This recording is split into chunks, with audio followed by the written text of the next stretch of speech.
Assalamualaikum warahmatullahi wabarakatuh. Apa kabar anak-anak? Semoga baik-baik saja ya.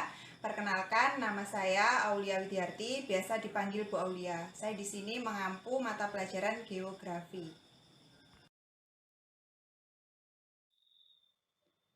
Untuk memulai pembelajaran kali ini, marilah kita mengucapkan basmalah.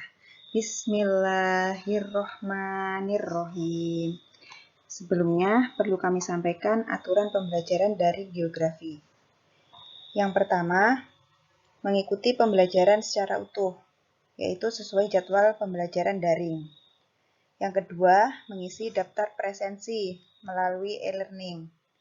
Yang ketiga, interaktif dalam pembelajaran. Di sini menjawab, memberi tanggapan, dan bertanya apabila ada yang belum jelas. Keempat, penugasan dan penilaian dikerjakan di luar jam pembelajaran dan dikumpulkan sesuai waktu yang ditentukan.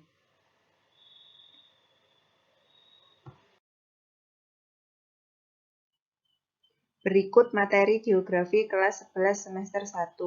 Yang pertama, posisi strategis Indonesia sebagai poros maritim dunia. Yang kedua, persebaran flora dan fauna di Indonesia dan dunia. Yang ketiga, pengelolaan sumber daya strategis Indonesia. Yang keempat, ketahanan pangan, industri, dan energi nasional.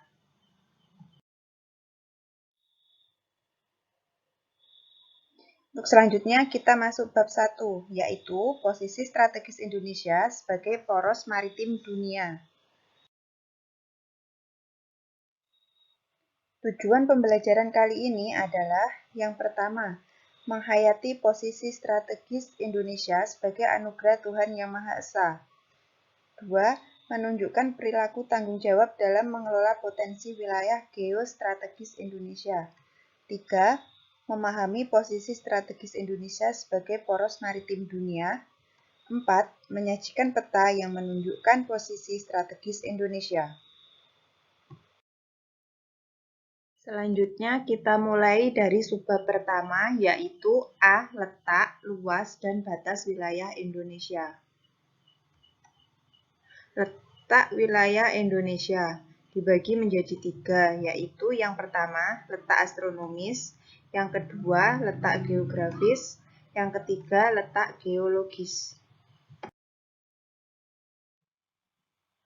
Selanjutnya, letak astronomis. Letak astronomis adalah posisi negara berdasarkan garis lintang dan bujur Indonesia, yaitu di posisi 6 derajat lintang utara sampai 11 derajat lintang selatan dan 95 derajat bujur timur sampai 141 derajat bujur timur.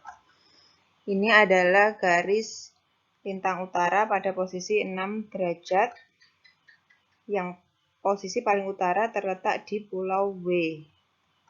Kemudian ini adalah garis lintang selatan pada posisi 11 derajat yang terletak di Pulau Rote. Kemudian ini adalah garis bujur timur, posisi paling barat Indonesia, 95 derajat, terletak di Kota Sabang. Kemudian yang ini garis 141 derajat bujur timur, posisi paling timur Indonesia, terletak di Kota Merauke. Kemudian yang ini adalah garis lintang 0 derajat atau biasa disebut sebagai garis khatulistiwa. Ini yang membagi Indonesia menjadi dua belahan, bumi utara dan bumi selatan.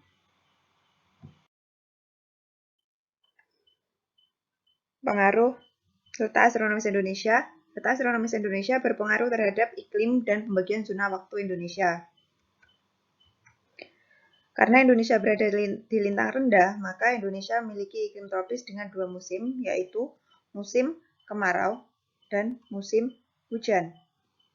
Sedangkan pengaruh posisi bujur adalah menjadikan Indonesia menjadi 3 wilayah waktu, yaitu waktu Indonesia bagian barat, waktu Indonesia bagian tengah, waktu Indonesia bagian timur.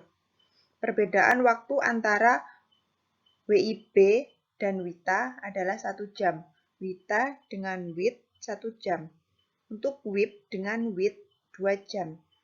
Sebagai contoh di sini, waktu Indonesia bagian barat, katakanlah di sini jam 7 pagi, itu masih tidur. Untuk waktu Indonesia bagian tengah sudah jam 8, jadi sudah berangkat sekolah. Untuk waktu Indonesia bagian timur itu jam 9, dia sudah ada di sekolah.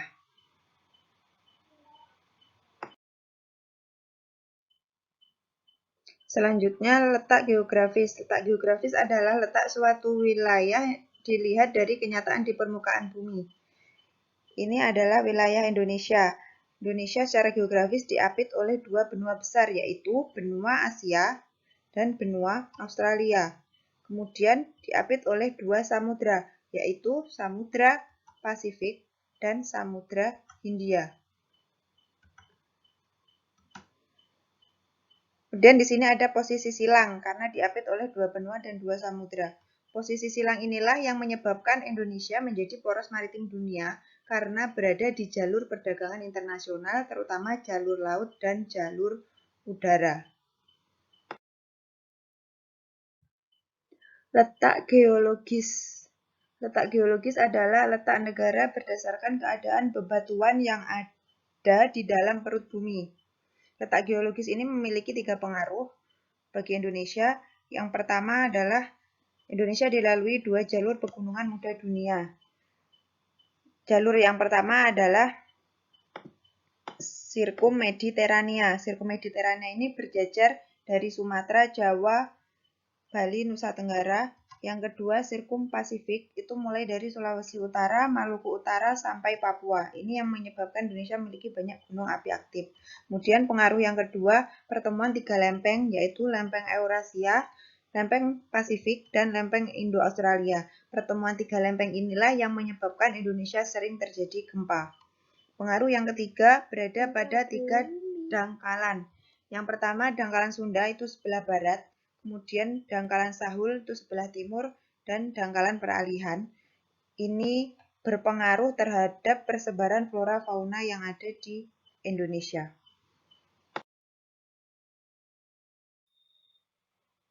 Kemudian luas dan batas teritorial Indonesia. Yang pertama, luas Indonesia. Luas Indonesia di sini luas lautnya sekitar 3.257 sekian kilometer persegi.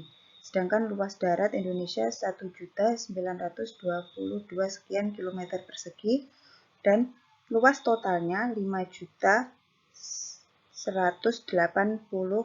sekian kilometer persegi. Jadi dari sini terlihat ya kalau luas laut Indonesia itu lebih luas dibandingkan luas daratan. Kemudian untuk batas Indonesia itu ada 2, yaitu batas laut dan batas darat. Karena Indonesia dikelilingi oleh laut, sehingga Indonesia lebih banyak berbatasan dengan wilayah laut negara tetangga dibandingkan dengan batas daratan. Untuk batas darat Indonesia itu sebelah utara yaitu Malaysia, sebelah barat tidak ada ya. Kemudian sebelah selatan itu Timor Leste, sebelah timur berbatasan dengan daratan Papua Nugini. Kemudian untuk batas laut Indonesia itu sebelah utara ada lautan Malaysia, lautan Vietnam, lautan Filipina. Kemudian untuk batas barat itu ada Laut Andaman yang membatasi antara Indonesia dengan India dan Samudra Hindia. Untuk batas selatan itu berbatasan dengan Samudra Hindia dan perairan Australia. Kemudian sebelah timur itu berbatasan dengan Samudra Pasifik.